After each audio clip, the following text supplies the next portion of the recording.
1794. Voilà, tout le monde sait ça. Puis il y a eu cette phase, donc ce conservatoire, rue Saint-Martin, dans l'ancien prieuré de Notre-Dame-des-Champs, qui vit sa vie prestigieuse, on va dire jusqu'à la Deuxième Guerre mondiale, dans ses locaux d'origine, sans sortir. Et puis au lendemain de la Seconde Guerre mondiale, la France est en reconstruction, la France manque d'ingénieurs. Un certain nombre de gens se disent que si on n'a pas assez de jeunes ingénieurs, il faut former des ingénieurs plus vieux. Et donc c'est le début de la formation des ingénieurs, je dirais hors temps de travail, ou cours du soir, c'est tout ça. Et comme personne ne sait faire ça, eh bien ceux qui ont envie de mettre ça en province, et ça commence par l'Indre, ça continue sur la Lorraine, ça descend sur le bassin stéphanois, et j'ai une certaine tendresse pour le centre CNAM de Saint-Étienne, eh bien on vient chercher le seul opérateur qui soit capable qui sache faire de l'ingénieur parcours du soir, hors formation initiale, qui est le Conservatoire national des arts et métiers.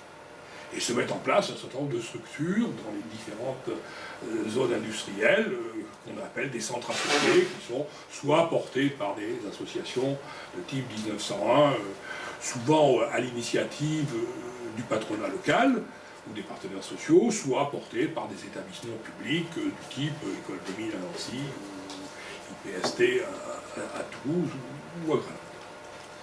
Et puis, c'est la création d'une multitude de centres, et avec un tournant qui est pris, il y a très peu de temps d'ailleurs, sous la mandature de ma prédécesseur, qui est de dire je ramène tout ça à un centre par région. Et c'est vrai qu'aujourd'hui, le CNAM, c'est le Paris, c'est les locaux historiques plus l'ancienne école centrale, et plus des locaux, vous savez, à Saint-Denis. Et puis, c'est en gros un centre régional par région, que ce soit une région métropolitaine ou ultramarine. La nouvelle phase, c'est quoi? Parce qu'aujourd'hui, jusqu'à aujourd'hui, il y a la maison mère et puis il y a les succursales, on va dire, ou les boutiques franchisées.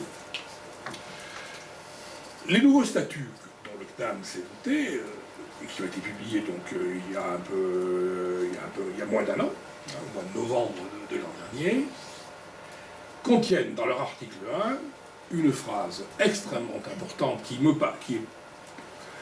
je trouve que j'ai tenu à plume, donc j'y suis attaché, mais que je trouve fondatrice du CNAM. Le CNAM est un établissement en réseau dont le siège est à Paris. Je crois qu'il faut bien comprendre ce que ça veut dire. Ça veut dire que c'est plus le CNAM parisien et puis, je dirais, quelques confettis ici par là de l'Empire, à qui on octroie le droit de délivrer telle ou telle information. Non. Le CNAM, c'est l'ensemble. Le CNAM. Alors, le CNAM, c'est pour éviter qu'on dise la CNAM, mais ça vous fait rire, mais moi je peux vous dire que je l'ai entendu, la CNAM. Et je l'ai entendu dans la bouche d'un ministre. Et d'un ministre de l'enseignement supérieur et de la recherche. Eh oui, Michel. Et ça fait drôle. Je dirais off. Hein. Vous avez oublié son nom, donc c'est une dame qui n'est pas restée très longtemps. C'est à cause de ça, mais je pense que ce genre de bévu n'a pas accéléré sa carrière politique. Non, le CNAM, c'est effectivement cet établissement. Dans mon esprit, il y a un CNAM. Un CNAM qui est un établissement en réseau, qui est donc présent sur l'ensemble de la France, métropolitaine, ultramarine, qui commence à sortir d'ailleurs, qui a déjà commencé à sortir de la France, je dirais, métropolitaine et ultramarine, notamment dans les zones francophones, et sans trahir notre vie privée, dans 15 jours avec Michel, nous partirons pour Beyrouth, où nous fabriquons des ingénieurs. Il y va, lui, d'ailleurs, pour faire passer les mémoires. Moi, j'y vais pour rendre visite à mes terres, si je puis dire. Et puis, on vous parlera peut-être, je vous parlerai, simplement de tout à l'heure, dans quelques instants, et d'Haïti, et de la Chine, et d'autres projets que je... Mais j'ai acquis au cours de ces 2 années maintenant une conviction vraiment chevillée, mais vraiment chevillée très fort en moi, que le CNAM n'a de sens que dans son ensemble. C'est le tout qui fait sens et non pas les parties. Soyons clairs. Aujourd'hui, dans la France du XXIe siècle, un établissement, une école d'ingénieurs de plus à Paris, fût-elle, je dirais, destinée aux adultes, n'a pas une valeur ajoutée considérable. Il suffit de se retourner vers les autres écoles de la région parisienne, et Dieu sait si elles sont nombreuses, peut-être les bousculer un peu, peut-être leur faire un peu de formation continue, si je puis dire, mais elles doivent être capables de fabriquer de l'ingénieur hors temps de travail ou par apprentissage d'ailleurs, tout simplement sur la région parisienne, d'autres formations par apprentissage, s'il n'y en a pas d'autres, même hors temps de travail d'ailleurs, d'ingénieur. Donc le CNAM réduit à Paris, aujourd'hui, a une valeur ajoutée qui est relativement faible, pour ne pas dire inexistante. Chaque centre CNAM, pris isolément, que ce soit à Toulouse ou Limoges ou à Cayenne, d'abord n'a pas de légitimité. Et là aussi, il a une petite valeur ajoutée, si, parce que s'il est là, c'est bien qu'il apporte un service. Mais sa légitimité, il la tient de Paris. Paris, je dirais, se justifie par les centres, et les centres sont légitimes par Paris. Donc c'est bien l'ensemble qui forme cet établissement unique au monde. Parce que quand on prend l'établissement dans sa totalité, si on estime qu'on est, bon, je sais que je fais un peu de gonflette, mais enfin, allez, disons qu'on est presque 100 000 personnes qui chaque année suivent un enseignement au CNAM, même si c'est 80 000. À ma connaissance, il n'y a pas un établissement d'enseignement supérieur au monde que je connaisse qui ait cette taille.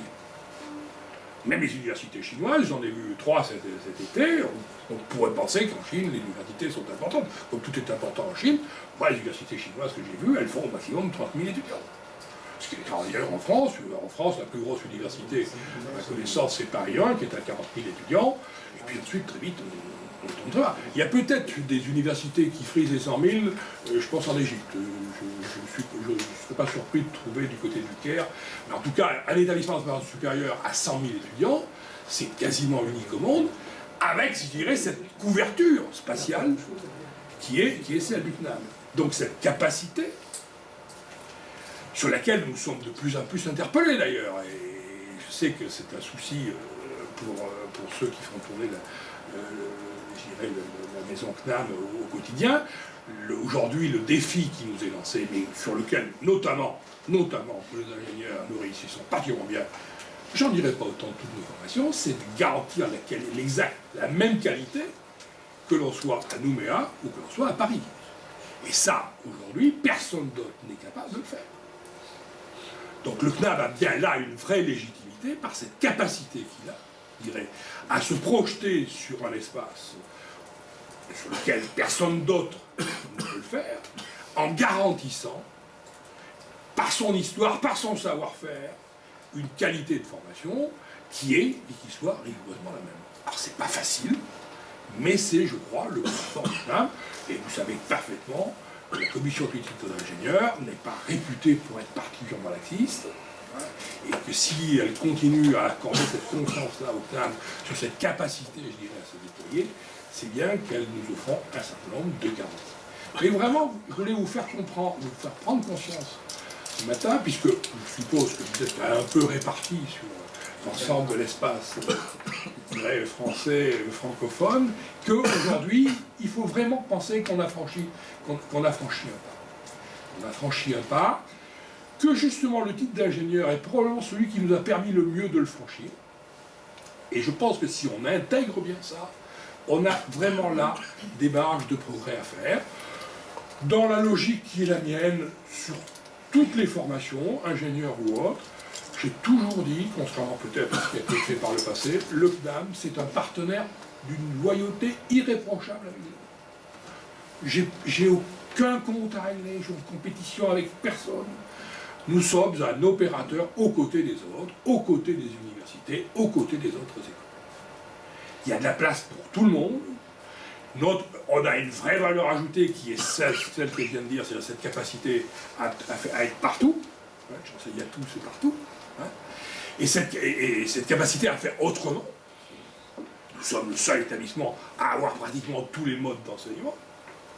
Présentiel, à distance, en temps de travail, sur temps de travail, alternance, pas alternance. Bon, il n'y a personne d'autre n'a toute la palette.